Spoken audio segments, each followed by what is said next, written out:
Alright guys and gals, welcome back to the channel where today we're going to be unboxing these KONI 8641 1029 Sports for the BMW.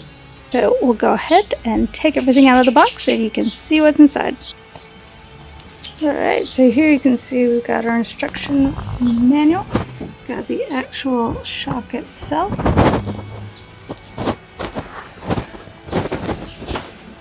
Protective cap at the top, and then we've got our little bag of parts, so we'll go ahead and open that up.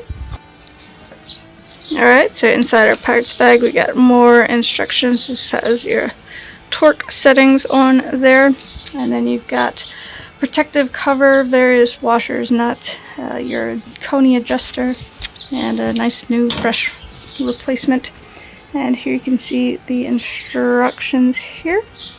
We'll go ahead and flip those over in case you guys want a closer look. You can pause the video. Alright guys and gals, well that does it for this unboxing video. Please hit like and subscribe if you enjoyed this video, and I'll catch you guys back for the next one.